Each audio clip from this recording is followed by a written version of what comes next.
ಸೋನು ನಿಗಮ್ ಅವರು ಸಾರಿ ಹೇಳಿದ್ದಾರೆ ಪಬ್ಲಿಕ್ ಆಗಿ ಎಲ್ಲ ನಿಮ್ಮ ಮೀಡಿಯಾದಲ್ಲೇನೆ ಕರ್ನಾಟಕದ ಜನತೆಗೇನೆ ಸಾರಿ ಹೇಳಿದ್ದಾರೆ.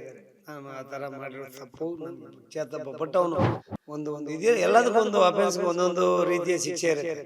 ಹಾಗೆ ಅವನು ಕ್ಷಮಾಪಣೆ ಕೇಳಿದ ಮೇಲೆ ನಾವು ಇನ್ನೇನು ತಾನೇ ಮಾಡೋಕ್ಕಾಗುತ್ತೆ. ಒಂದು ನಿದ್ರಾದೇವಿ ನೆಕ್ಸ್ಟ್ ಡೋರ್ ಅಲ್ಲ, ಹಲವರು ನಿರ್ಮಾಪಕರು ಬಂದಿದ್ರು, ಅವರು ಕೆಲವರು ಸ್ವಯಂ ಘೋಷಿತವಾಗಿ ಅದನ್ನ ತೆಗೆದಾಕಬಿಟ್ಟಿದ್ದಾರೆ, ಬೇರೆಯವ್ರ ಹತ್ರ ಆಡಿಸ್ಕೊಂಡು ಉಂಟು. ನಾವು ನಿರ್ಬಂಧ ಏನು ಈಗಿಲ್ಲ ಅವ್ರ ಮೇಲೆ, ಸೋನು ನಿಗಮ್ ಮೇಲೆ ಏನೋ ನಿರ್ಬಂಧ ಅಲ್ಲಿ ಸಾರಿ ಹೇಳಿ ತಕ್ಷಣ ಅಲ್ಲಿಗೆ ಮುಗಿದ ನಮ್ಮ ನಿರ್ಮಾಪಕರೇ ಅವರು ಆಗಿರೋದ್ರಿಂದ ಅದ್ರ ಅವರು ಒಂದು ಪಬ್ಲಿಕ್ ಆಗಿ ಬಂದು ಕ್ಷಮಾಪಣೆ ಕೇಳಿದಾಗ ನಾವು ಅದನ್ನ ಕನ್ಸಿಡರ್ ಮಾಡಿದ್ವಿ. ಇದು ನಾವು ಇನ್ವಾಲ್ವ್ ಆಗಿದ್ದೇವಲ್ಲ ಅವರಲ್ಲಿ, ನಮ್ಮ ನಿರ್ಮಾಪಕರೇ ಹಣ ಹೂಡಿರೋದು, ಬೇರೆಯವರಲ್ಲ. ಕೆಲವು